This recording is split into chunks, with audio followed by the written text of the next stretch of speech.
enviou o seu amado Filho para me salvar e me abraçar na cruz do amor. Então vamos, nesse momento, cerrar os nossos olhos, elevar o nosso pensamento a Deus, nosso Pai, a Jesus, nosso guia e modelo, a toda a espiritualidade amiga aqui presente, os nossos entes queridos, espíritos familiares, que se encontram no plano maior. Agradecemos a ajuda de todos, o amparo, a dedicação. A equipe de médicos, enfermeiros, socorristas, amparadores, presentes nesse ambiente, por esse reencontro, por essa oportunidade.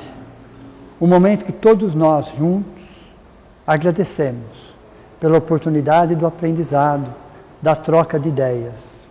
Então é um momento que estamos juntos com o plano espiritual, que a nossa individualidade se abastece, se reabastece, alimenta com valores que realmente agreguem, que possamos, no tempo que estamos aqui, olhar para dentro de nós e refletir um pouco melhor sobre o porquê, o para quê, mas principalmente qual é a razão de estarmos nessa existência buscando um curso chamado Conhece-te a Ti Mesmo.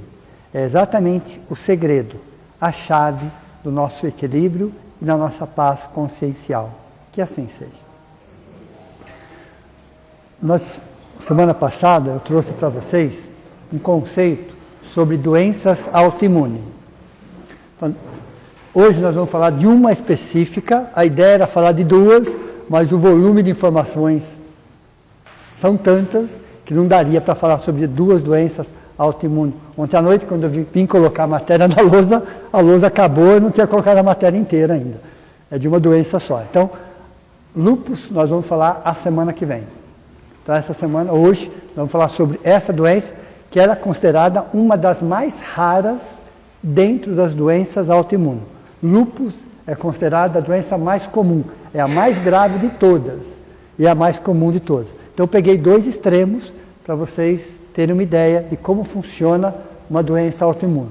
Existem mais de 80 tipos de doenças autoimunes e a tendência é esse número crescer, porque faz parte desse processo. Então na semana passada nós entendemos o conceito, o que é uma doença autoimune, e baseado naquele conceito da semana passada, nós vamos nos aprofundar um pouco mais sobre esse assunto. A doença que nós vamos falar dentro do universo das doenças autoimunes chama ELA. E-L-A. O que significa? Esclerose lateral amiotrófica. Por isso que tem essa E-L-A. Então o nome técnico, o nome científico, chama-se ELA, que significa esclerose lateral amiotrófica. Mas ela aparece agora? Não, essa doença ela é antiga, só que ela não tinha esse nome. Qual era o nome dessa doença, como era conhecida antes desse nome? Antigamente conhecida como doença de Charcot. Antigamente ela era conhecida com essa doença. Por que esse nome? Jean-Martin Charcot, um médico francês, 1825-1893.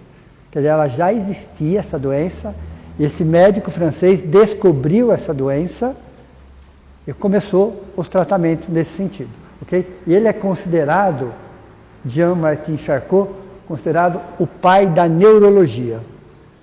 Então, por isso que antigamente se chamava doença de Charcot. Charcot é o nome do médico que descobriu essa doença. E ele viveu exatamente nessa época, de 1825 a 1893. Então hoje não se fala mais doença de Charcot, hoje se fala em esclerose lateral amiotrófica. Então se vocês virem os dois nomes, vocês vão saber que estamos falando exatamente da mesma doença em dois contextos diferentes. Imagine nessa época quais eram os recursos de 1800, século XIX, quais eram os recursos da medicina para tratar uma doença dessa gravidade? Praticamente zero. Tanto que esse médico estudou sobre essa doença. Quando se fala em uma doença, esse tipo de doença, nós vamos pensar em algo chamado esclerose múltipla, porque ela é uma das, dentro das doenças autoimunes, dentro das escleroses múltiplas, essa doença chamada ELA só é mais uma delas. Só é mais uma delas. Então, o ELA está dentro das escleroses múltiplas, que é conhecida com o nome de EM, escleroses múltiplas. Então, existem várias. E uma delas tem o nome de ELA. O que é uma esclerose múltipla? Porque está dentro do universo das doenças autoimunes. Lembra que eu comentei com vocês? O que é uma doença autoimune? O próprio sistema imunológico destrói células saudáveis. Ele confunde uma célula saudável com uma célula doente. Da mesma forma que ele ataca uma bactéria, um vírus, ele ataca com a mesma eficiência, com o mesmo poder de destruição, células saudáveis. Células saudáveis. Um sistema, teoricamente falando, perfeito, que levou bilhões de anos para ser elaborado no laboratório da natureza. Vem do reino animal isso. O sistema imunológico vem do reino animal. Então, foi necessário bilhões de anos para se chegar no que ele é hoje. Perfeito. Então, mas como que um sistema perfeito, que levou bilhões de anos para ser elaborado no laboratório da natureza, pode confundir uma célula saudável com uma célula doente? Isso é uma grande pergunta da ciência hoje. Aí você tem que ter, além dessa visão científica, você tem que ter a visão psicológica, emocional e tem que ter a visão espiritual. A visão espiritual, ok? Então, quando se fala de uma esclerose múltipla, EM, é uma doença neurológica, crônica, significa o quê? Intensa, autoimune, que, ó, esse nome, vamos ler junto, desmielinizante. Eu também não conhecia esse nome, tá? Por isso que eu até grafei. Desmielinizante, onde o sistema imunológico ataca a mielina. Depois eu vou explicar isso para vocês, ok? Ataca a mielina, que protege os nervos do sistema nervoso central. Está 98% abaixo da expectativa, mas aqui tem um desenho de um neurônio, ficou quase igual, faltou só 98% para ficar igual, ok? Ficou igual. Então aqui eu desenhei um neurônio para explicar para vocês essa teoria. O que é essa mielina? Mielina é uma substância gordurosa e proteica que, reveste os axônios dos neurônios, formando uma bainha protetora, um tipo isolante elétrico essencial. Parece complexo, mas a hora que a gente olha para um neurônio, e quantos neurônios nós temos mesmo no corpo humano? Não, isso é 86 bilhões. Passou muito perto aí. Passou muito perto, né? De 7 octilhões de átomos para 86 bilhões de neurônio, olha, muito próximo, ok? Muito próximo. Então, quando você olha para um neurônio, o desenho de um neurônio, o desenho dele é basicamente isso, ok? Então, você tem um núcleo no centro do neurônio, você tem o corpo celular, você tem ramificações, como se fosse uma árvore, você tem ramificações, que é chamado de dendritos, aí você tem uma parte dele aqui, ó, uma extensão do neurônio, que é chamado de axônio. É uma extensão do neurônio, chamado axônio. No final, ele também tem o terminal do axônio. Esse terminal que vai se conectar com outro neurônio. Então, um outro neurônio se conecta exatamente aqui, ó. Na ponta de um, encaixa a ponta do outro. E aí sucessivamente. 86 bilhões de neurônios no nosso corpo físico, eles trabalham. Então, quando eles trocam essa informação, essa informação chama-se sinapses. Existem trilhões de sinapses acontecendo no mesmo momento. Troca de sinapses nada mais é do que troca de informações. Então, um neurônio, ele se conecta ao outro através de terminais, chamados terminais do axônio. Porém, no corpo desse axônio, nessa extensão, você tem a mielina, que é uma capa. Imagine vocês uma capa que protege isso. Mas ela não tem só a função de proteger, ela aumenta a velocidade da informação. É microsegundos isso. São microsegundos que acontece a troca dessas informações. E aí manda essas informações para o corpo todo. Então essa mielina aqui, que em amarelinho aqui, ó, é um impulso nervoso, ela fornece um impulso nervoso, ela funciona como uma bainha protetora, uma capa de gordura, ela aumenta a velocidade dos impulsos nervosos e dá o suporte trófico. O que é suporte trófico? Trófico é o fornecimento de energia e nutriente. Então, além de aumentar a velocidade, ela ainda dá um suporte, chamado suporte trófico. Ela fornece energia e nutriente para o axônio, para que ele funcione. Então, uma doença autoimune chamada ELA, onde ataca? Exatamente aqui, ó. Entenderam? Em que região do neurônio que essa doença autoimune ataca? Ela vai destruindo a mielina. Por isso vem aqui o nome, ó, autoimune e desmielinizante. Porque ataca a mielina, vai destruindo essa capa de gordura que protege o axônio, e essa capa de gordura ela é responsável por aumentar a velocidade da informação e ao mesmo tempo fornecer nutrientes e energia para o axônio. Na transmissão. A transmissão acontece aqui, mas no caminho da transmissão, a transmissão acontece no terminal. Porém, no caminho da transmissão é onde o sistema autoimune ataca. Nessa doença chamada ELA. Pode falar. Posso só complementar a informação mais uma? Claro, evidente. Ali no ponto terminal é onde fica todos os neurotransmissores. Sim, exato. Aí se a mielina é comprometida, ele não passa os neurotransmissores para o outro neurônio Exato. para passar a informação. Exatamente isso.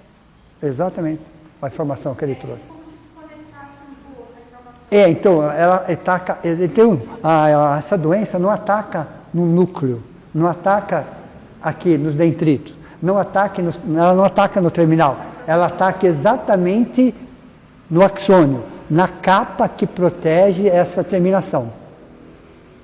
E a informação não vai. É que nem ele disse, quando nós temos a sinapse, a troca, o que se troca? Que informação que se troca? Neurotransmissores. Então as informações não chegam. Ok? Você ia comentar alguma coisa? Assim, sempre essa doença, ela pode atingir 3 partes do corpo. Sim. A parte da face, Sim. que é a mais rara. Sim. Então, assim, por que não atingiu o intestino? Por que não atinge outras partes do corpo?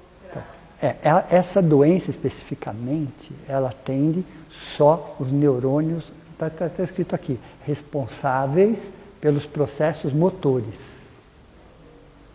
O intestino não é processo motor. Então tem uma parte do nosso, quando eu falo em neurônio, os neurônios, apesar de eles terem mais ou menos o mesmo desenho, vocês têm neurônios especializados nisso, neurônios especializados naquilo, neurônios especializados. Então, o desenho é igual, porém, cada neurônio, vamos dizer, cada conjunto ou cada sistema neuronal é responsável por uma parte do corpo.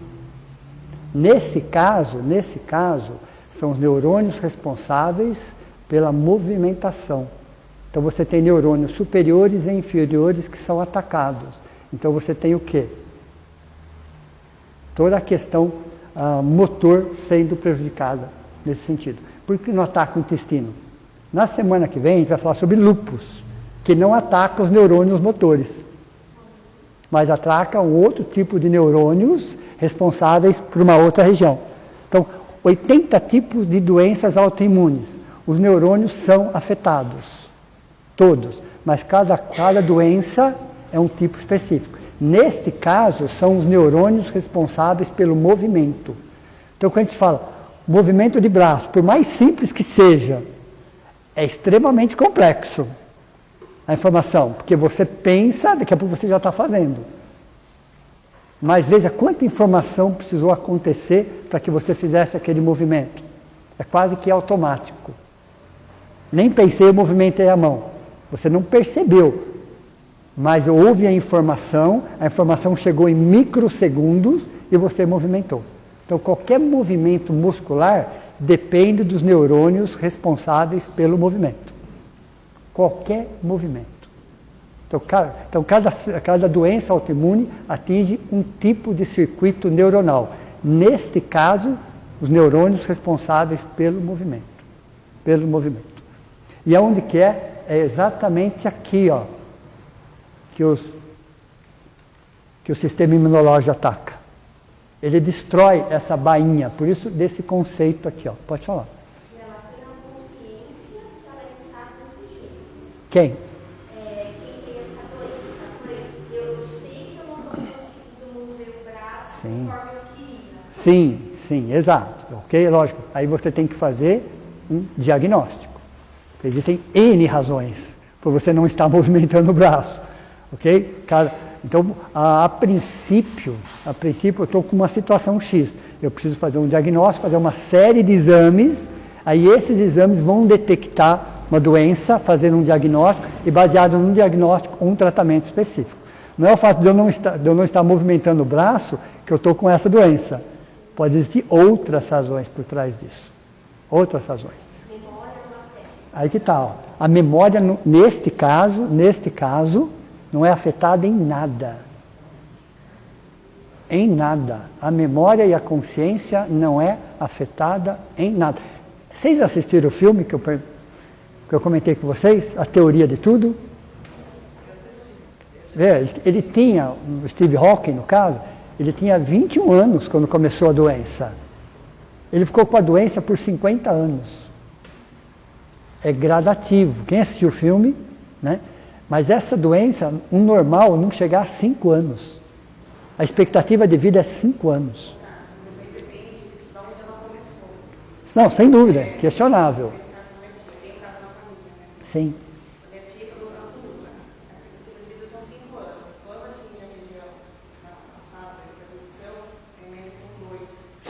Sim. E a maioria falece por problemas respiratórios. A grande maioria falece. Lógico que cada caso é um caso, cada situação é uma situação. Mas essa doença chamada ela ataca essa parte dos neurônios. O sistema imunológico vai direto aqui. Então a informação não chega. Aí os neurotransmissores não são trocados. Até a véspera. Ok? A medicina já está preparada? Não existe cura disso ainda, existe tratamento. Estou falando do século XXI, imagine vocês no século XX e no século XIX. Então no século XXI existe tratamento, mas o tratamento hoje, a maioria dos casos, fala a expectativa de vida, 5 anos. No caso de Steve Hawking, por uma série de situações, ele conseguiu prolongar aquilo. Então ele conviveu 50 anos com a doença. E o filme mostra exatamente como é gradual isso. Ele vai perdendo os movimentos lentamente. Ok? Mas o que significa a palavra ela? Quando se fala ela, a letra E é esclerose. Mas o que é uma esclerose? É um endurecimento e cicatrização. Quando você fala em esclerose, em linhas gerais, você vai falar em endurecimento e cicatrização daquela região. Ok? L, endurecimento da porção lateral da medula espinhal. Normalmente começa pelo lado direito. Normalmente se começa pelo lado direito. Então quando fala lateral, a letra L de lateral, o que significa L? É o endurecimento, porque é uma esclerose da porção lateral da medula espinhal, onde todas as informações são trocadas. E o A? Amiotrófica. O que é amiotrófica? É uma fraqueza resultante da redução do volume do tecido muscular. Uma atrofia. Uma pessoa vai atrofiando. Uma hipertrofia, ela vai crescendo. Uma atrofia, ela vai atrofiando. Ela vai havendo uma diminuição do tecido muscular. Ela vai ficando fraca, literalmente. Sinal de fraqueza, entre outras situações. Qual é o exame? Qual é o exame? Um dos, claro, que eu comentei a semana passada. Olha que bom isso, eu comentei a semana passada, que é solicitado por um reumatologista e através desse exame se é detectado uma doença autoimune. FAN. Fator... Ai, carnaval, né? Fator antinuclear, não é assim? Então, é um exame de sangue que é feito, né? Um dos primeiros exames, nesse exame, chamado fator antinuclear, chama FAN esse exame, é uma coleta de sangue, onde um reumatologista vai conseguir identificar uma doença autoimune ou outras doenças autoimunes. Então, esse é um exame. Então, o ELA é identificado por esse exame de sangue chamado FAN. E aí começa todo um tratamento nesse sentido. Então, vejam, é uma doença neurodegenerativa, progressiva. Então, é uma doença. Então quer dizer que não é um transtorno? Não, não é um transtorno. Isso é uma doença, porque ela é detectável, ela é visível, ela é comprovada em laboratório. Então ela é uma doença está falando de neurônios, degenerativa, está degenerando os neurônios, está fazendo com que ele, nessa região aqui do axônio, seja atingido. Vai gerando uma paralisia gradual, numa causa desconhecida. A ciência hoje não sabe dizer qual é a causa. Vamos falar de fatores genéticos e hereditários. Tudo bem, isso também tem. Ok? Porque eles vão analisar e vão perceber, o pai, a mãe, o avô, o tio, já trazia essa predisposição genética hereditária. Então a ciência vai falar, olha, isso vem exatamente da hereditariedade e da genética. É onde a ciência consegue, ela não está errada de falar isso, porque ela trabalha com algo palpável, algo mensurável. Então, quando a ciência fala, é uma questão, outros fatores, pode ser fatores ambientais, outros fatores pode ser estilo de vida, mas 80% ou 90% eles vão falar, a ciência vai falar, são fatores genéticos hereditários. Outros fatores ambientais, outros fatores estilo de vida. No caso das mulheres do sistema autoimune, as doenças autoimunes são mais comuns nas mulheres, principalmente nas mulheres que trazem o tabagismo. Nesse caso, nesta doença, é mais comum em homens. Então, o número de pessoas que têm essa doença no mundo, ela é considerada rara por quê?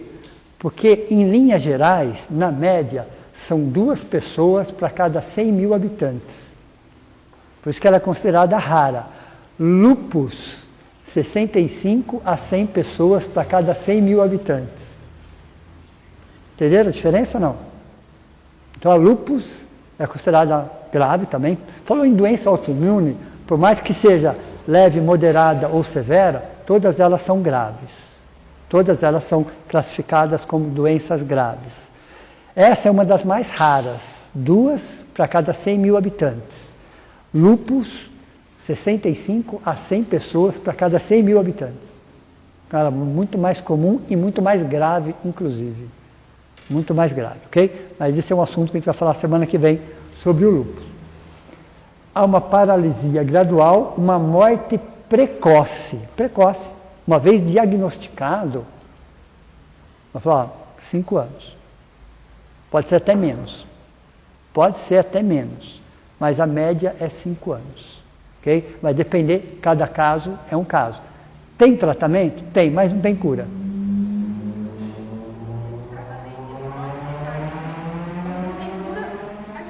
Não tem uma...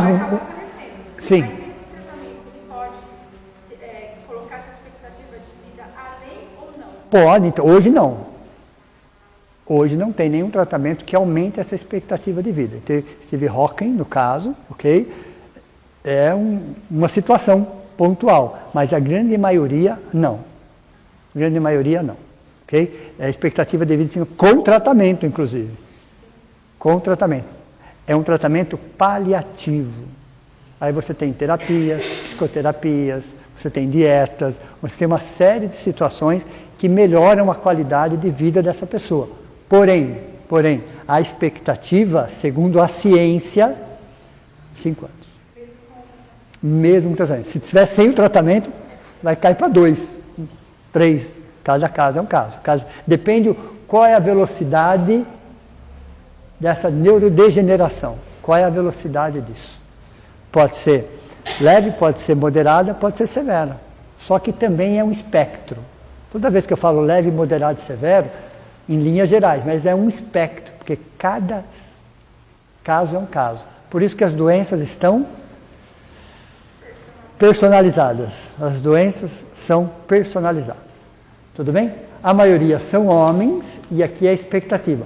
Uma doença rara, mas no DSM-5, no CID-10, Código Internacional das Doenças, 10 e 11, no 10º é o código G12.2 e no CID-11 o código é 8B60.0, tá? Especificando. Olha a importância do DSM-5, que é de 2022, que é o que se tem de mais moderno. O que se tem mais moderno hoje é o DSM-5, que é de 2022, onde ele atualiza com os dados do mundo inteiro, com pesquisadores do mundo inteiro, com informações que são trocadas no mundo inteiro e fazem o manual. Esse manual é usado no mundo inteiro. É usado no mundo inteiro. Todas as informações, até de 2022, estão nesse manual. Que chegou para nós no Brasil ano passado. Que chegou no Brasil, o Brasil passa a usar esse DSM-5 a partir do ano passado. Então a classificação está exatamente aqui. Não afeta essa doença, não afeta o raciocínio e a memória. Então quem assistiu o filme vai perceber que ele continuava elaborando todas as suas teorias da mesma forma, com todas as limitações físicas, ele continuava elaborando, estudando, fazendo as suas pesquisas da mesma forma. Então não afeta nem a memória e nem o raciocínio. Não afeta. Ele vai mudando a forma de expressar aquilo, que uma hora que era só com os olhos que ele mexia, não era isso? Mas ele conseguia de alguma forma continuar os seus estudos. E ela é indolor. Porque o único órgão que não sente dor é o cérebro, tá? O único órgão que não sente dor é o cérebro. Ele não sente dor, ele não tem terminais para isso.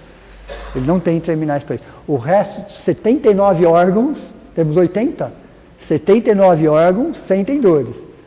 O único que não sente é o cérebro, porque eles não têm terminações nervosas para sentir dor. 86 bilhões de neurônios, ele consome 1/4 da energia que nós consumimos. Pararam para pensar nisso? O segundo órgão que tem mais neurônios é o intestino. O segundo órgão que tem mais neurônios, por isso fala que é o segundo cérebro. Que é o segundo cérebro. Ok? Os outros órgãos têm terminações nervosas que as pessoas sentem dores. Agora, se tiver uma outra situação, aí sim a pessoa vai sentir dor, mas não por causa dessa doença. Entenderam? Às vezes a pessoa tem uma outra situação, uma outra doença, sim, ela vai sentir dor, mas por causa da outra doença. Não é por causa dessa doença. Essa doença não gera dor, porque atinge o cérebro, atinge os neurônios, vai gerando uma fraqueza muscular, literalmente falando. A cada dia que passa, a pessoa vai sentindo mais fraca, mais limitante, mas ela não está sentindo dor em função disso. Ela vai sentir dor em função de outras coisas.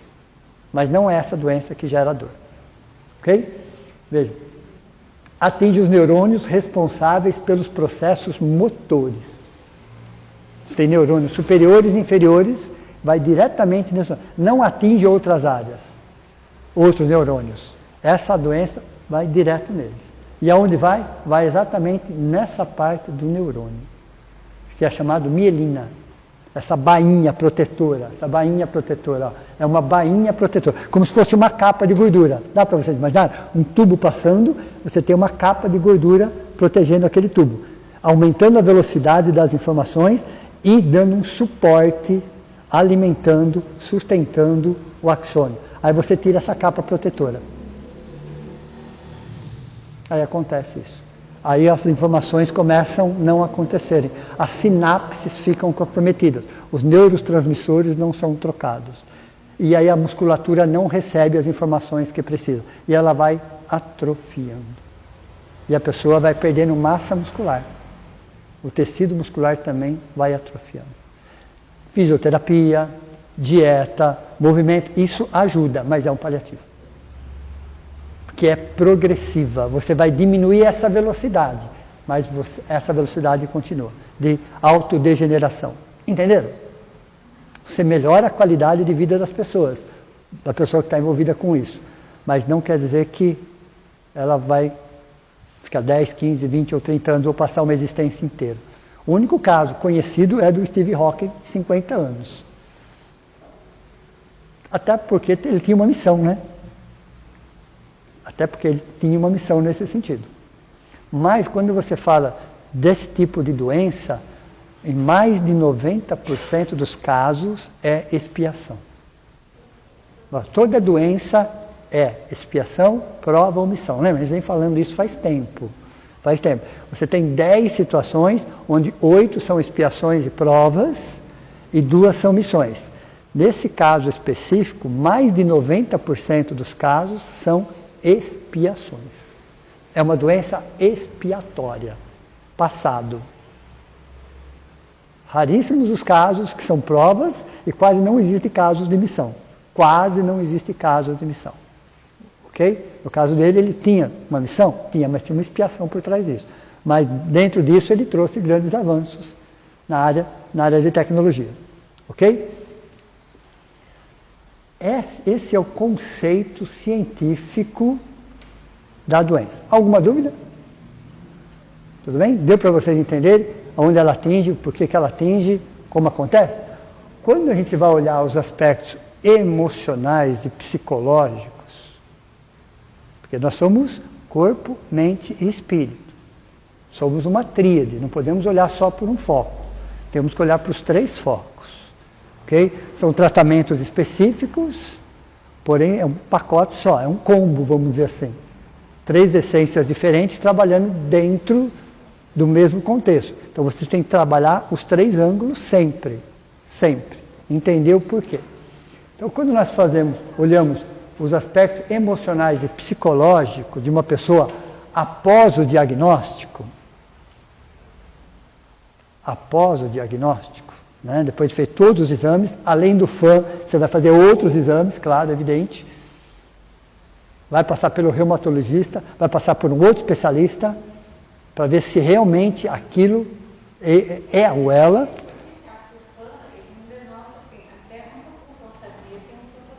Exato. Às vezes, por causa de meditações, você toma o que complementa. Cada tipo de doença que muitos são os anticorpos. Exato. Eu falo isso porque eu tenho lúpus. Sim. Eu descobri com 29 anos, hoje eu vou fazer 53. E assim, quando você estava, sabe, ali, lúpus brando, não brando, não sei o que, momento agressivo, é dependendo do anticorpo que você tem de ataque. Exatamente isso. Que nem o meu, o anticorpo que eu tenho é mais de pele e anticorpo. Isso. Não, às vezes você não deixe de ter, que venha, Sim, claro, mas depende dos anticorpos. Aí é uma investigação enorme de coisas. Depois do FAN, deu para vocês entenderem? Ele é o primeiro passo. Ele é o primeiro passo, ok? Depois do primeiro passo tem outros passos. Aí cada situação é uma situação, outros exames são pedidos, e aí é toda uma combinação de fatores. Não é porque é um exame você definiu e começa a tratar, não. Um exame é o primeiro passo, é o primeiro indicador, entre tantos outros indicadores, outros especialistas analisando. Ele dá positivo em algum exame devido até uma medicação que você esteja tomando. Exatamente. Exatamente isso. É só um indicativo, entre outros indicativos. Okay? Mas por onde eu começo? Pelo FAN. Por onde eu começo? E depois você, dentro dessa estrutura, você busca outros. Aí o reumatologista vai pedir outros exames, outros especialistas, inclusive, para fechar o diagnóstico. Então, o diagnóstico ele não é fechado por um único exame. Não, ok? Por vários exames. Mas começa por esse. Esse é o primeiro, entre outros. Tudo bem? Uma vez feito o diagnóstico, não só pelo esse exame, muito bem comentado por ela, o que é normal? As pessoas, depois do diagnóstico confirmado, por vários especialistas e outros exames, em outros momentos, inclusive, em outros momentos. O normal é depressão e ansiedade. É muito normal, é natural as pessoas entrarem em depressão e o nível de ansiedade vai lá em cima. Veja, é um diagnóstico gravíssimo. Gravíssimo. Uma vez comprovado, diagnosticado, com todos os exames, com vários especialistas, olha, isso é isso. Então veja, depressão e ansiedade é algo natural. As pessoas vão passar, depende da pessoa, claro, em que nível vai passar isso, mas todas vão ter depressão e ansiedade. Então você vai ter que também tratar a depressão e ansiedade fora o ela. Porque isso vai gerar um impacto emocional e psicológico violento, literalmente falando, violento. Então você vai precisar de um suporte psicológico, terapias, psicoterapias, porque é natural você, frente de um diagnóstico desse, você simplesmente fica arrasado, literalmente falando. E aí gera toda uma ansiedade também, porque todos nós temos um projeto de vida, todos nós, enfim, cada qual tem sua história, aí você trabalha depressão e ansiedade quase que simultaneamente. Por isso que a necessidade de você também tratar com outros especialistas para cuidar de outras comorbidades, depressão e ansiedade. Ok? É um processo, interessante essa doença. Você falou que você tem um tio, é isso? Uma tia. Né? De luto interno. O processo é de luto interno. É como se ela soubesse e sabe, ok? Tem a certeza, inclusive, que a cada dia que passa, ela está mais próxima da morte física. A cada dia que passa, porque a expectativa de vida é curta. 5 anos é o máximo. Então você não sabe, pode ser 1 ano, pode ser 1 ano e meio, pode ser 2 anos, pode ser 6 meses. Então a pessoa começa a entrar num processo de luto interno, quem tem essa doença. Um processo de despersonalização, desculpa. O que é despersonalização? É você perde as suas referências. Você passa a ser dependente de tudo e de todos. De uma hora para outra, você começa a se sentir extremamente dependente de tudo e de todos. Despersonalização é isso. Você vai perdendo a independência. Coisa simples. Aos poucos você já começa a ter dificuldade para fazer coisas do dia a dia. Simples. Às vezes ir ao banheiro já é uma dificuldade. Pegar um copo de água já é uma dificuldade. Perceberam? Despersonalização é isso. Sabendo que as coisas simples do dia a dia, corriqueiras, automáticas, vamos dizer assim, passa a ser um obstáculo, passa a ser uma dificuldade. Então esse processo de despersonalização. E aí você começa a evitar sair, porque cada dia você se sente mais fraco e mais dependente de tudo e de todos. Então, quem cuida de pessoas que estão com essa doença, vê isso daqui, ó, sentimento de despersonalização. Todas as referências, o básico, os sonhos, para médio e longo prazo, começa a desfazer. Porque ela já não tem mais expectativa nesse sentido. E aí gera nela o quê? Um sentimento de culpa. Veja, então, ele vai falar da doença, sim, mas se você pegar outras coisas que vêm após, o diagnóstico, também tem que trabalhar terapias, psicoterapias, dietas, fisioterapia. Você tem que ter um conjunto de situações para que aquela situação não piore ainda mais. Não piore. Um acompanhamento diário, apoio familiar, claro, evidente. Apoio familiar. Então, por isso fala que é uma expiação, entenderam? Quando se fala que essa doença, mais de 90% dos casos é uma expiação, porque ela, entre aspas, judia e judia muito, literalmente. Não é só do corpo. Não é somente a falta de mobilidade, mas tudo que acarreta a falta de mobilidade.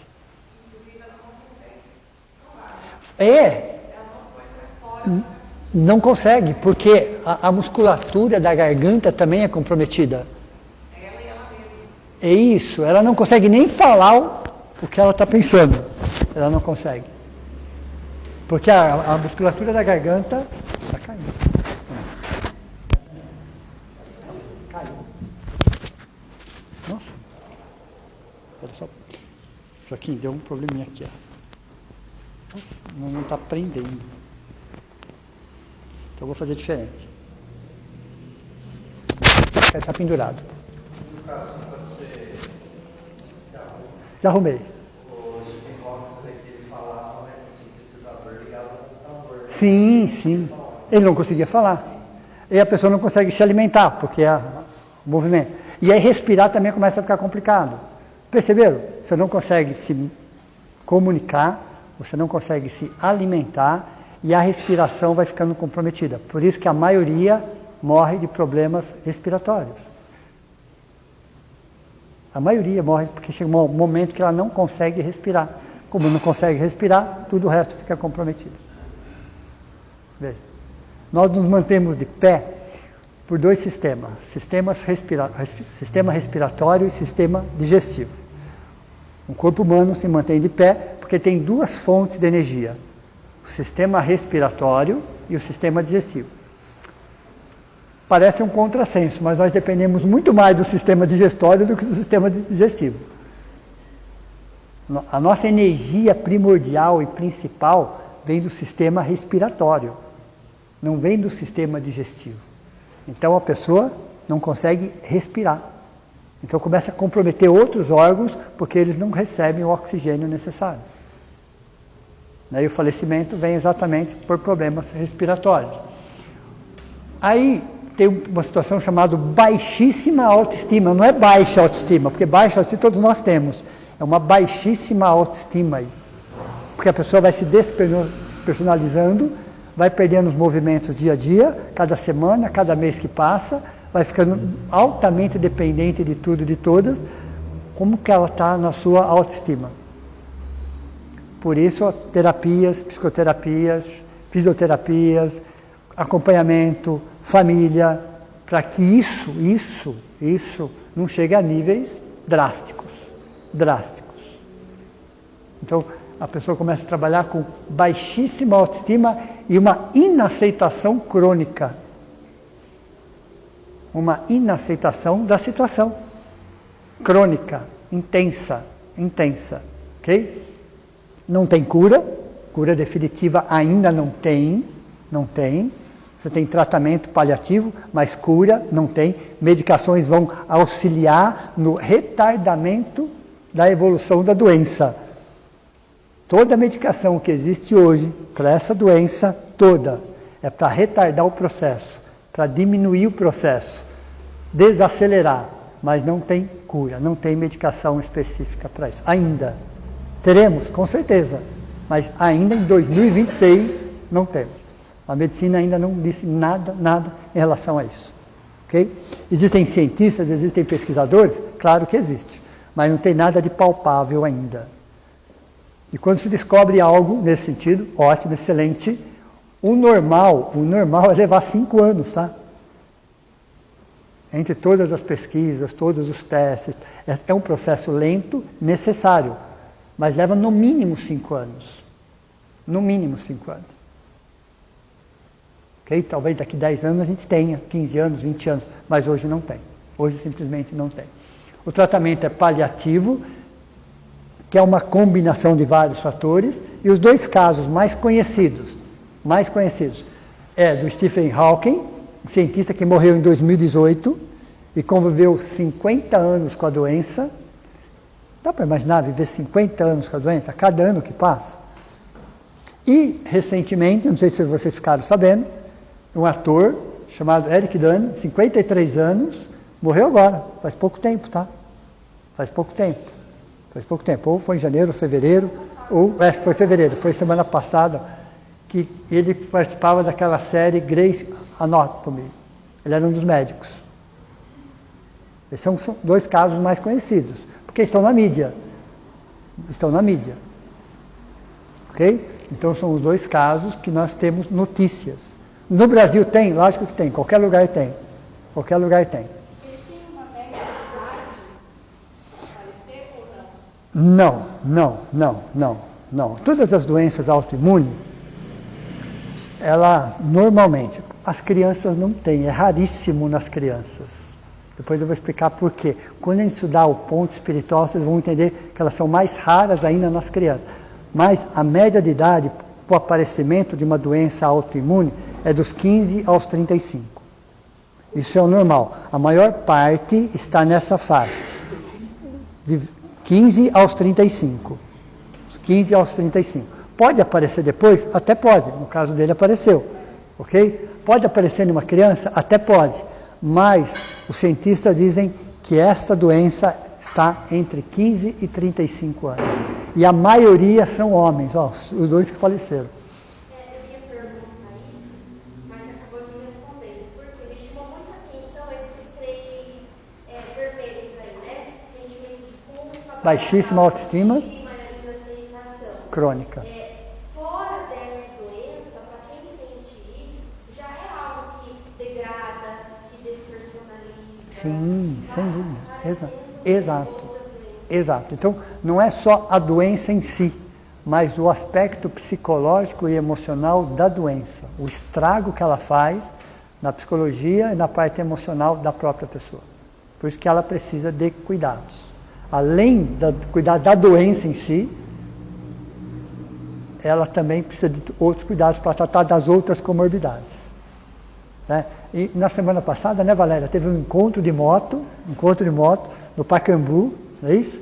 Ela mandou para mim, interessante isso, né? Se eu soubesse, acho que eu tinha ido participar, é que eu não estava sabendo. Há algum tempo, é que eu conheço esse moço. Exato. Eles têm esse projeto, o Ela nas Ruas. Olha que bacana. É um evento que acontece lá no Pacaembu e já aconteceu aqui também em Jundiaí. Eu não fiquei sabendo. Ele tem o Instagram dele aberto. Então, veja, olha interessante, um grupo de, né, que se reúnem para ajudar as pessoas que têm essa doença.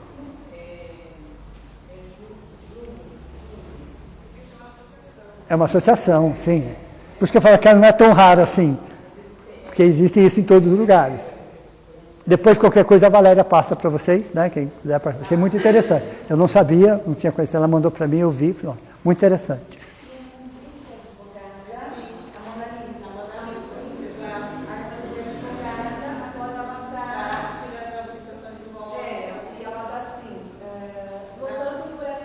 Ah, bacana. É um motociclista lindo, moço. Lindo. Da dó de ver agora. Tudo Uma assim, doença. todos esses- É isso que foi exato. Você descreve perfeitamente ele. E existe, ele foi naquela recuperação lá, existe um computador e ela fala com ele responde pelo blog. Uma Exato. escada é sim, 2 é não. Deve ser bom. Bacana. E esses encontros, né, nesse caso de moto, é bom, porque melhora a autoestima, são outras pessoas envolvidas, né? Então isso é muito bacana, a gente participar dessas situações. Né? Isso ajuda não só a nós, mas principalmente a todos eles.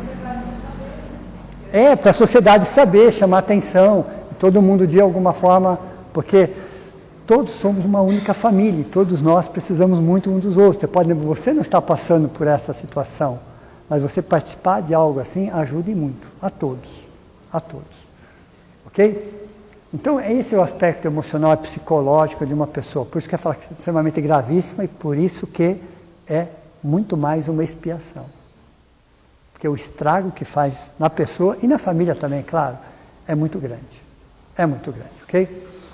Mas quando nós vamos olhar isso pelo terceiro aspecto, primeiro é o aspecto científico, o que a ciência fala, o que a psicologia fala, como é uma pessoa emocionalmente quando tem essa doença, Mas na visão espiritual, porque somos espíritos. Num corpo perfeito, nosso corpo é literalmente perfeito, uma máquina perfeita para durar média 100 anos. Provas e expiações, tá? A regeneração é 120 anos. Olha, interessante.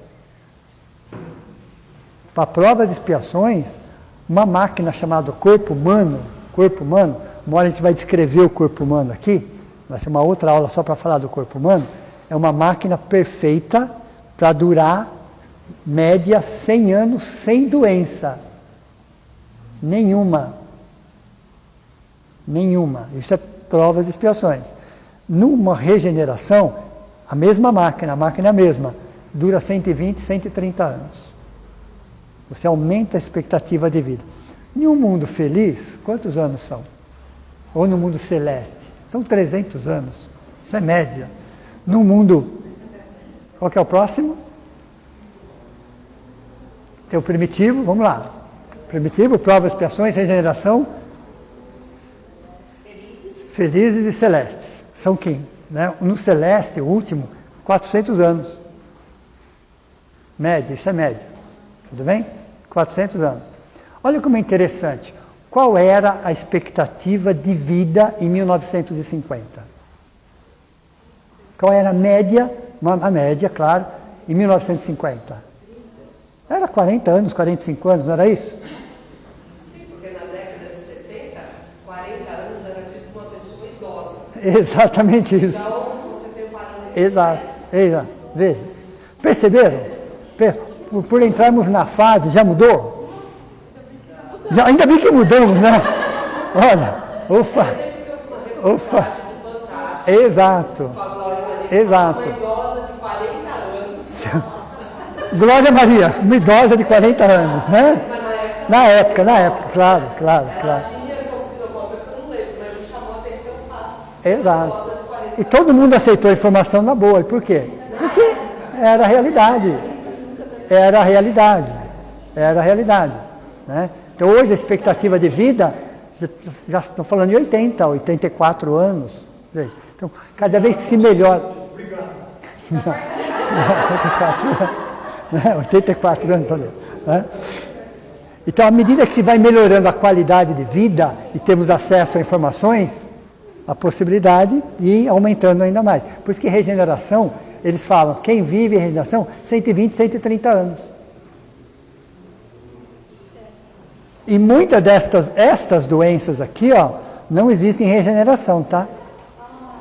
O câncer não existe em regeneração. Doenças autoimunes não existem em regeneração. Olha interessante isso. Desculpa, não entendi. Você viu? É só durar 120 anos, já está em regeneração. Né?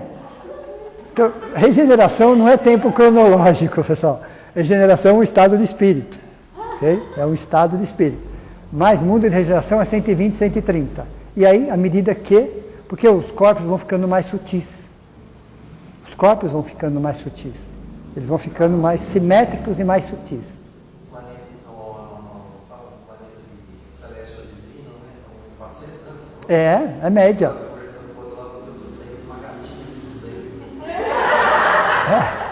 Eu não sei se eles... não sei como que é a comunicação, né? E a comparação, né?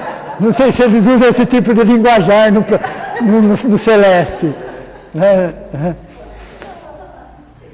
É que nem a questão do Livro dos Espíritos dessa semana é interessante, né? em que consiste a felicidade dos bons espíritos? Essa é a questão. Eu olhei assim e falei, nem imagino, não sou bom espírito. Né? Depois tem a resposta, de acordo com o século XIX. É por isso que eu pulei, né? Por isso que eu pulei. Eu não sabia a resposta, como é que eu vou saber a felicidade deles? Né? É lógico, uma forma de escrita, século XIX, a gente entende nas entrelinhas. Então, nessa época, pegando o seu raciocínio, eu não imagino se a comunicação é nesse nível, né? Mas a média você vai aumentando a sua qualidade de vida, algumas doenças deixam de existir, porque as doenças é uma desconexão entre a essência e a forma. É uma desconexão entre a essência, o espírito, a consciência e o físico. Existe algo conflituoso acontecendo aí dentro. E não tem nada a ver com fatores externos. Lembram disso? Vamos lá. Dentro da epigenética, vamos lembrar um pouquinho da aula da semana que vem, semana passada, da semana passada. Dentro da epigenética, quando nós falamos em estresse crônico, nós imaginamos algo externo, não é isso? Na epigenética, o conceito de estresse crônico é muito diferente. Primeiro que não é externo, é interno. É interno. Estresse crônico, na visão da epigenética, é interno. É você não ser fiel aos seus princípios e valores.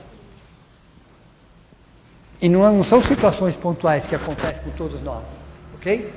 Não são situações pontuais, são situações que você escolhe não ser fiel, por aí, quem sabe, né? Não ser fiel com seus princípios e valores, para agradar outras situações. Então você escolhe, você está indo contra a sua essência, você está se autodestruindo aos poucos para atender outros interesses que não agregam valores. Não são situações pontuais, são situações que você decide ficar naquela situação. Eu vou dar um exemplo bem prático. Precisamos de dinheiro? Sim, todos precisamos. Isso é inquestionável e indiscutível. Mas se você trabalhar somente só por dinheiro, não gostar do que você faz, não gostar daquele ambiente, não se afinizar com as pessoas que estão ali, por décadas a fio, o que você está fazendo? O que o seu sistema imunológico está fazendo? Você está se autodestruindo. Sim ou não? Sim. Eu só dei um exemplo, mas tem N exemplos que a gente pode dar. Quando você não é fiel aos seus princípios e valores por escolha própria. Não são casos pontuais. Não são casos pontuais que muitas vezes nós somos obrigados a passar por uma fase, por uma situação. Nós somos obrigados. Então você sabe que é uma fase, é uma situação passageira. Você sabe, tem a certeza daquilo. Mas não, nesse caso da epigenética, estresse crônico, não. São situações que você pode sair e não sai. E não sai. Você pode sair e fazer uma programação para sair, não é do dia para a noite, mas você se prepara para aquilo. Você se prepara que aos poucos, você sai daquela situação e entra numa outra situação. Entenderam a diferença ou não? Você não está se autodestruindo. Você não está se autodestruindo, mas você fica naquela situação para atender outros interesses que não são seus. Às vezes sociais.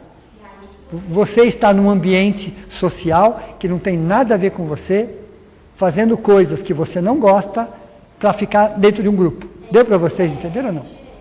Epigenética. Estresse crônico na epigenética é você não ser fiel aos seus princípios e valores por escolha própria.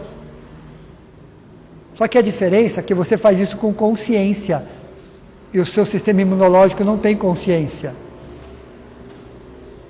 Ele está lá para destruir o que está errado. Só que você confunde ele porque você faz isso com você. Então essa confusão que nós geramos no sistema imunológico é o que você faz com você com consciência. E o sistema imunológico tem um detalhe muito interessante. Que ele tem algo chamado memória. Então, se ele já atacou aquela bactéria, ele já atacou, quando aparecer uma parecida, ele já sabe como atacar. Deu para vocês, entenderam? Talvez na primeira vez ele não sabia o que ele estava atacando. Uma vez atacado aquela bactéria ou aquele vírus, ele já entendeu como atacar aquela bactéria, aquele vírus. Então, quando aparecer novamente, ele já sabe como destruir aquilo. Então, é um sistema automático para nos proteger. Mas se ele começou a confundir uma célula saudável com uma célula doente, é porque você está fazendo isso com você, com consciência. Entenderam a diferença ou não? A ciência não consegue ver isso porque está olhando o sistema imunológico. Mas você está fazendo, você está se autoagredindo todos os dias. Você está se auto-sabotando todos os dias. Todos os dias. Você está se autodestruindo por livre-arbítrio. Entenderam a diferença ou não? Então vamos dar mais um exemplo. De repente, um rapaz, aí, 18, 19 anos, que não gosta de arma, que não gosta de exército, que não gosta de polícia, que não gosta de nada disso. É um direito dele. Ele é obrigado a servir o exército. Pode acontecer? Mas é um ano. Isso vai mexer com o seu sistema imunológico? Não. Porque ele está ali por uma obrigação, por uma situação, e ele sabe que daqui a um ano eu estou longe disso. Entenderam? Então, se vê obrigado, mas não é livre-arbítrio, é uma condição. Então, às vezes, nós estamos em situações pontuais, por uma necessidade pontual, por uma fase, seu sistema imunológico, tudo bem. Ele entende que você não quer aquilo, está por uma razão X. Neste caso, especificamente, não. Você está porque você está acomodado, porque seus interesses são outros. Você está naquele meio porque você tem uma projeção social. Deu para vocês entenderam ou não? Mas você não gosta daquele meio, você não gosta daqueles valores, não tem nada a ver com você, mas você quer ficar ali. Se você se auto-sabota, se você se auto-agride, se você não se respeita, imagine a informação que você manda para o sistema imunológico. Aí ele não sabe o que ele tem que destruir. Entenderam? O que acontece quando o nosso sistema imunológico não entende o que está acontecendo? É porque nós não nos entendemos. Ou entendemos, mas não queremos mudar. E não é uma fase pontual, é aquilo que você escolhe. Por valores, cada qual tem o seu. Tudo bem? Então veja. Conflitos internos alimentados por séculos. Então não foi em um ano, não foi numa década, mas são conflitos internos. Então as pessoas, esses espíritos, trazem uma predisposição mórbida de conflitos internos alimentados por séculos. Aí sim, se você tem um pai, uma mãe, um tio, aí você tem uma herança genética que vai favorecer aquilo. Vai favorecer, influenciar, mas não vai determinar. Você pode ter um pai, uma mãe, um tio, um avô, você pode ter toda essa herança genética da família inteira. Não necessariamente você vai ter. E às vezes a sua família inteira não tem, e você tem. E você tem. Quem explica isso? Perceberam? Então, fatores externos, genéticos, hereditários, influenciam? Sim, mas nunca vão determinar. Quem determina somos nós. Então, olhando pelo lado espiritual, essa doença autoimune são conflitos internos intensos, porque conflitos internos todos nós temos. Conflitos internos intensos, alimentados por séculos. Arrogância, prepotência, vaidade desmedida, orgulho, esse tipo de situação, ok? Culpas cristalizadas. O que são culpas cristalizadas? Todos nós temos culpas, mas o que são culpas cristalizadas? É aquela que você mantém aquilo lá, você vai alimentando aquilo ali. Culpa. Culpa no caso do auto-perdão. Culpa tem a ver com auto-perdão. Auto-perdão. Na semana que vem, ou na outra, eu vou trazer uma frase sobre erro. Porque a culpa é baseada no arrependimento, que é baseado em um erro. esse erro, todos nós cometemos. Esse erro é um aprendizado ou é um aterramento?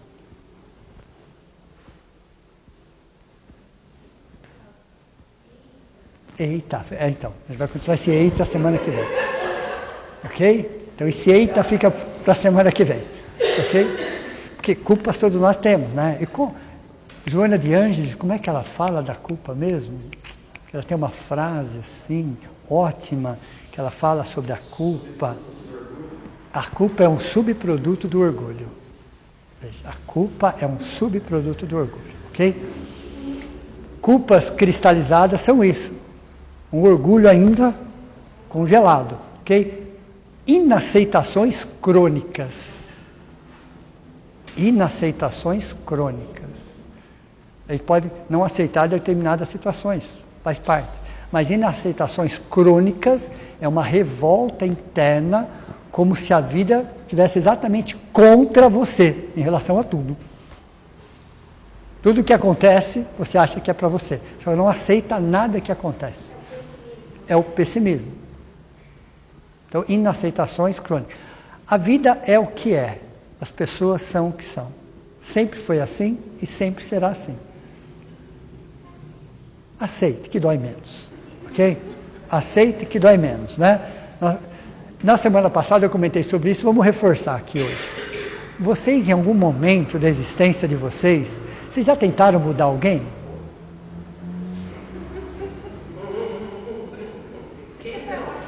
Deixa para lá. Né? Qual foi o resultado? Zero. Para ficar pior. Para ficar pior, tá? Jamais existe essa possibilidade de você mudar alguém. Jamais. Nem sonhem com isso. Você pode influenciar, conversar, exemplificar. Ok? Aliás, Jesus queria mudar alguém na época dele? Ele não quis mudar ninguém e nós queremos mudar alguém, é isso? Se Jesus, né, não queria mudar ninguém e aceitava cada um como era, veja, e nós queremos mudar as pessoas, de acordo com o nosso ponto de vista, inclusive. Né? O nosso ponto de vista nada mais é do que a vista de um ponto. E nós achamos que é isso aí. Então, mudar as pessoas, impossível, nem percam tempo com isso. Conseguimos mudar a nós mesmos? Quando?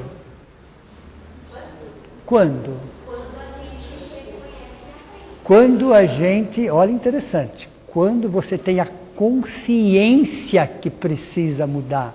Porque se você não tiver a consciência, você não muda.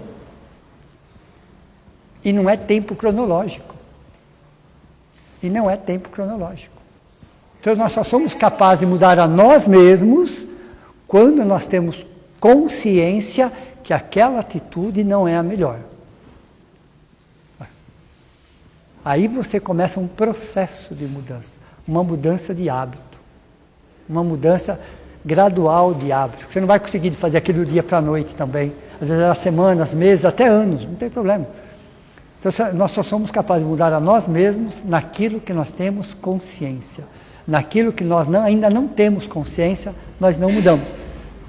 Imagine o outro, então, que é um universo à parte. Cássio, mas não há aquelas pessoas que sabem que estão fazendo mal para si mesmas ou para próximos e mesmo assim se mantêm reticentes nas próprias questões nas quais ela percebe uma falha? Isso não é consciência. Veja, num planeta, provas e expiações, porque nós estamos na fase de regeneração, estamos numa fase de transição, okay? Nós já estamos nessa fase de regeneração. Ninguém, nesse momento, a partir desse século, pode dizer que não tem consciência. A partir desse século, ninguém, absolutamente ninguém, não tem consciência do que eu estou fazendo. Você está acomodado àquilo, você tem uma perspectiva e continua fazendo, mas você tem consciência. Não existe ninguém sem consciência do que está fazendo. Por isso que nós estamos no primeiro século do último milênio, que é exatamente a fase de transição, de provas, expiações e regeneração. Então as pessoas sabem o que estão fazendo, de alguma forma elas sabem. Elas estão se anestesiando, elas estão fugindo, elas estão se justificando, elas estão terceirizando, mas elas têm a consciência do que elas estão fazendo. Aí isso gera esse tipo de doença. Pode falar.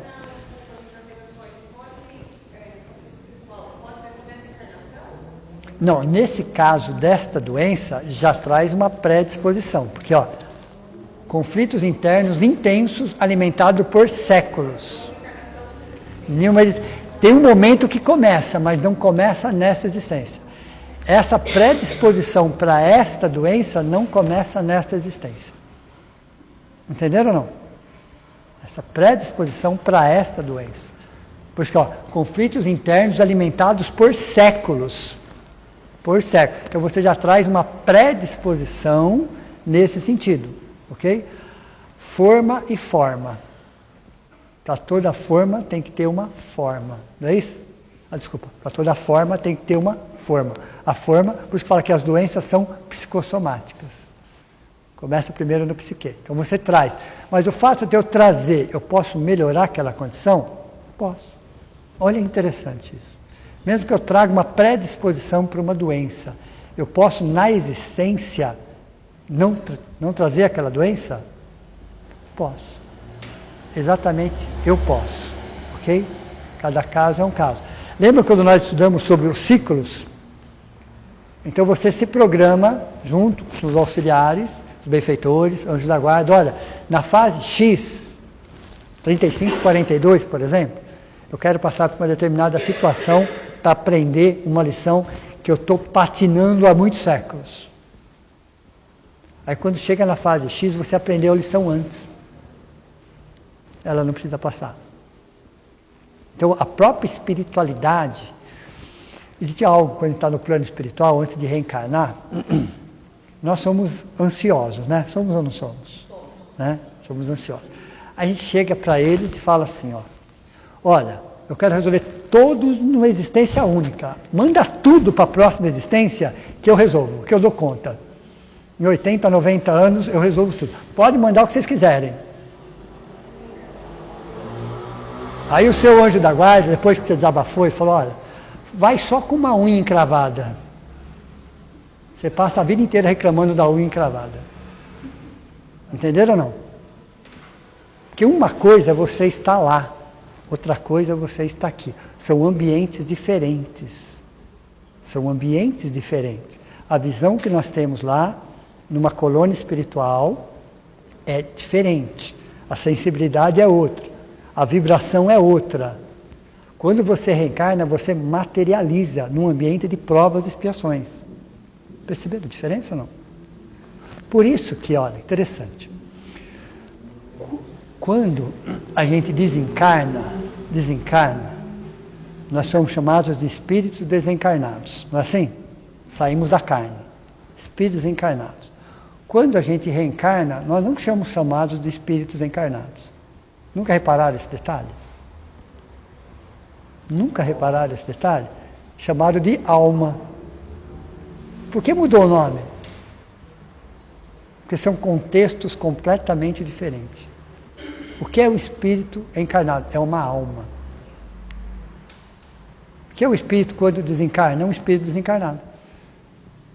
Veja, não usou as mesmas palavras, porque são contextos completamente diferentes que foi necessário mudar a palavra, mudar o nome. Alma não é a mesma coisa de espírito encarnado. Olha interessante isso. A alma, você está num contexto onde você vai sofrer todo tipo de influência que você não sofria quando você estava numa colônia, em tratamento. O Cássio não precisa muito. Quando eu estou aqui, eu percebo que eu fico super espiritualizado. Eu passo aqui no portão, só tem pisar no meu carro. Assim eu já... Ainda bem que é só com ele.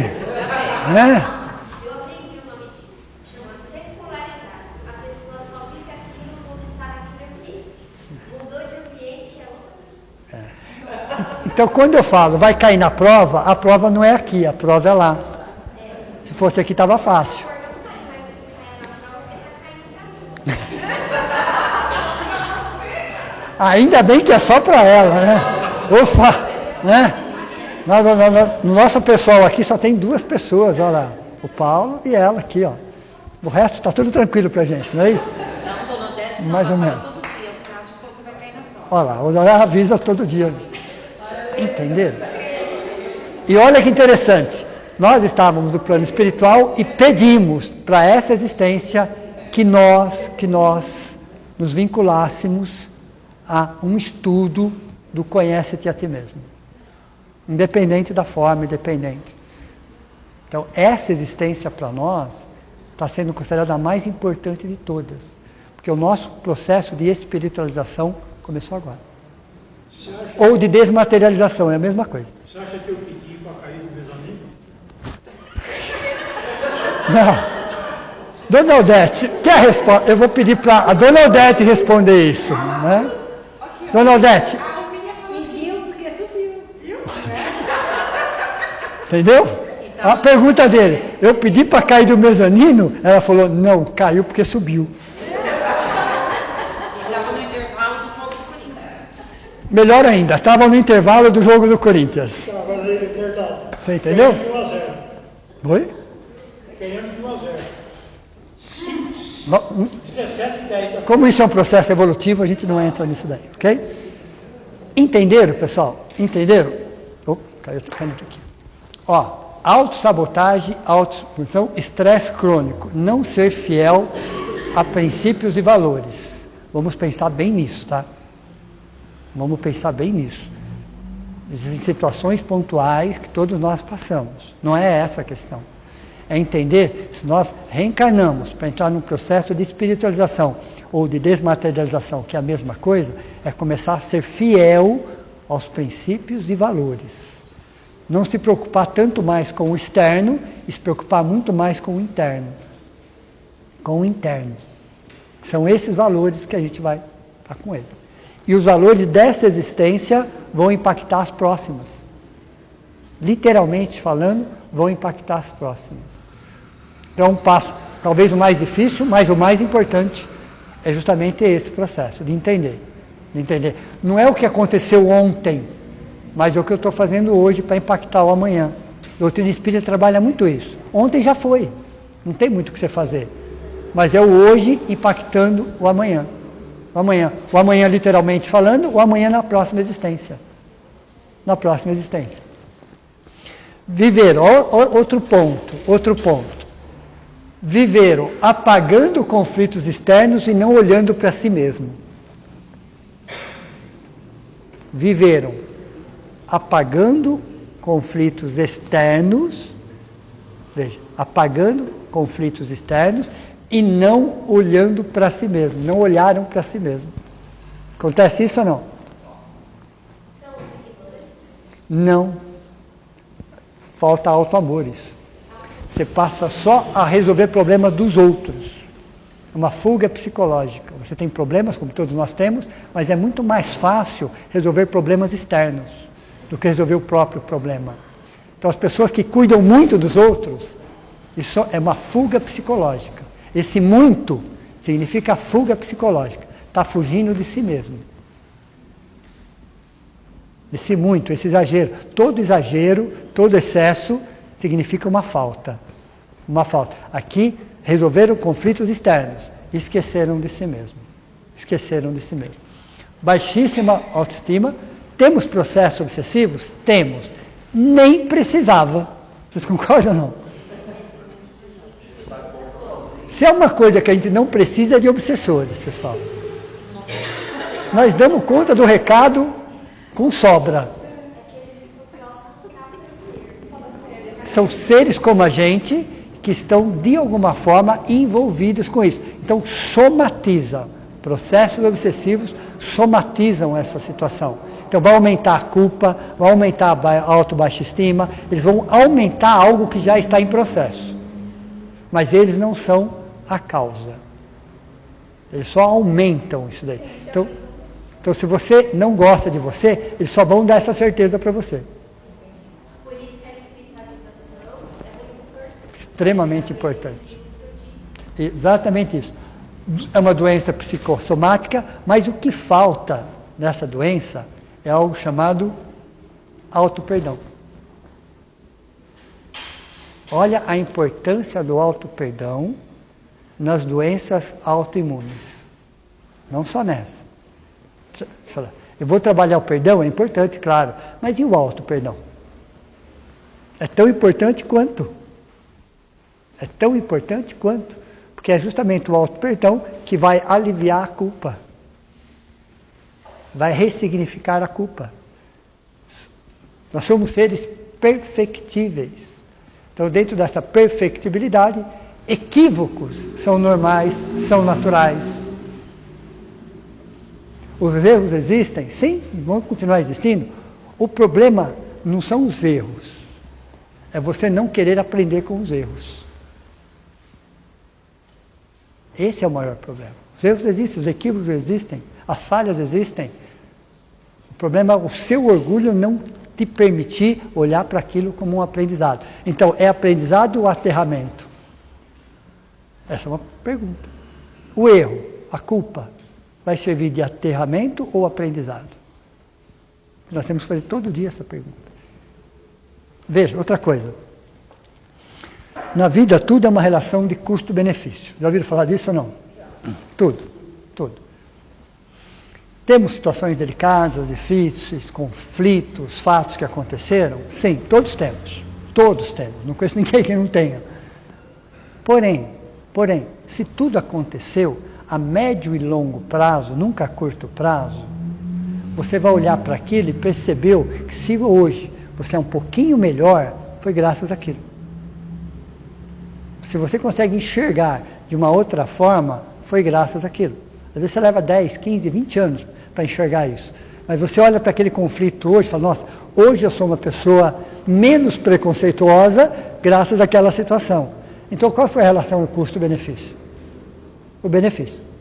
Que o benefício seja meio milímetro, mas já é um benefício. Então feche as contas com o passado, porque se você é um pouquinho melhor hoje, foi graças àquele fato. Fechar as contas com o passado é isso. Você entender que numa relação custo-benefício, a médio e longo prazo, o benefício é sempre maior que o custo. Sempre. Sempre. Num planeta de provas e expiações. De aprendizado. De aprendizado. Veja, uma autorrejeição bioquímica. Veja, a doença autoimune é uma autorrejeição bioquímica. Bioquímica. Vai trabalhar com todo o seu biológico, fisiológico, química, porque é tudo uma corrente química que acontece. O nosso cérebro, você tem impulsos elétricos e reações químicas acontecendo ao mesmo momento. Identificar um objeto é um impulso elétrico. Gostar ou não gostar desse objeto é uma reação química. Entenderam ou não? Todos vocês conseguem identificar esse objeto. Mas cada um de vocês fizeram uma opinião sobre esse objeto. Isso é uma reação química. Um impulso elétrico é identificar algo. Uma reação química é você gostar ou não gostar de algo. Então é um processo, é uma autorrejeição bioquímica, porque mexe com o nosso biológico, com o nosso fisiológico, mas ao mesmo tempo é uma reação química que acontece. Vocês concordam que isso daqui é uma reação química? No nosso cérebro? É uma reação química, bioquímica, porque é uma célula, então é bio. Química, porque há uma troca aqui, há uma troca, ok? Um acúmulo de lixo mental. Astrócitos. Astrócitos, um acúmulo de lixo mental. Okay? Então, isso é castigo? Não. Isso é punição? Não. Isso é educação. Precisou chegar nesse extremo? Sim, por escolha. Por escolha. Por escolha nossa. Mas o que Deus tem a ver com isso? Muito pelo contrário, não tem nada a ver com isso. Nós que temos a ver com isso. Nós que temos a ver com isso. São escolhas. E Deus não violenta convicções, porque Ele sabe que a médio e longo prazo nós vamos aprender. A princípio, pelo amor, não aprendemos. Pela dor, não aprendemos. Sofrimento. Mas é uma escolha. Tudo que vem de Deus vem pelo amor. Tudo. Mas ele não desconsidera a dor como impulso evolutivo, em provas e expiações. Mas o sofrimento é por nossa conta. O sofrimento não tem nada a ver com Deus. O sofrimento é por nossa conta.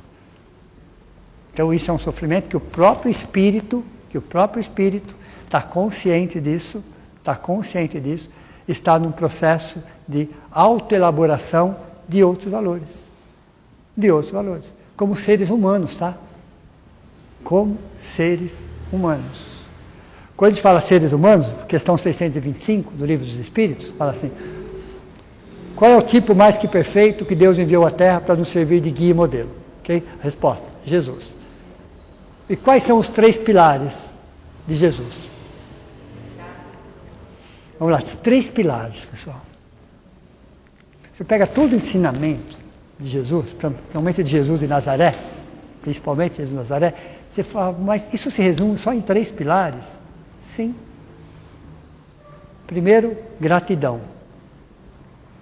Segundo, perdão. E o terceiro?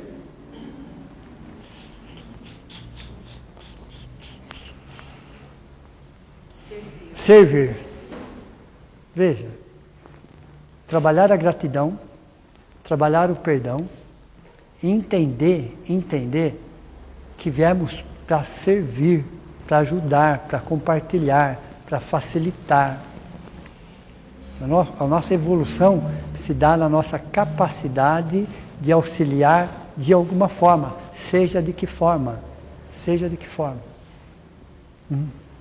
Então, quando você trabalha a gratidão, quando você trabalha o perdão, que é um processo, quando você entende que você veio muito mais para servir do que para ser servido, porque um processo de espiritualização é exatamente isso.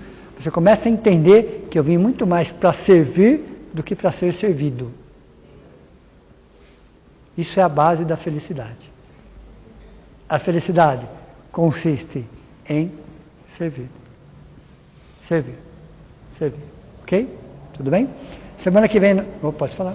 Só para colocar, uma das coisas que foi falada lá no congresso foi uma fala que eu achei muito interessante. Deus te ama do jeito que você é. Sim. Mas Ele te ama muito para deixar você do jeito que você é. Sim, exato. Deus te ama do jeito que você é. Vamos repetir.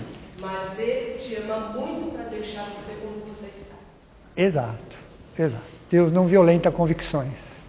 E por que Ele não violenta convicções? Porque Ele nos enxerga no futuro. Deu para vocês entenderam ou não? Vocês sabiam, só para cortar a aula de hoje, para terminar, que a nossa cadeira no mundo celeste está esperando a gente? O nosso espaço já está lá, nos aguardando? No mundo de regeneração, feliz, já está lá. Já está nos aguardando. Veja. Então a felicidade está inquieta frente à demora do sofredor em conquistá-la. Entenderam? A felicidade está inquieta frente à demora do sofredor em conquistá-la. Está aqui do ladinho. Como que eu consigo isso? Conhece-te a ti mesmo. Okay? Uma boa noite a todos vocês. Até a próxima aula. Vou fazer a prece. Nada como ter um corintiano perto de mim, pessoal. Eu que sou palmeirense ainda. Né? Um aqui e outro lá ainda. Né? Cercado. Então vamos, nesse momento, agradecer pelo abraço acolhedor, pelo amparo que tivemos, pelo tratamento espiritual dessa equipe de médicos, enfermeiros, socorristas e todos os espíritos que desencarnaram e que fazem o curso conosco, que não tiveram a oportunidade, mas que estão aqui, nesse grande hospital, aprendendo, trocando ideias, repensando, ressignificando, entendendo que Deus nos criou para a felicidade, para ter uma vida equilibrada, com desafios, com superações, mas colocou dentro de nós o germe da perfeição, nos mostrando, sim, que podemos ser saudáveis fisicamente, emocionalmente e espiritualmente.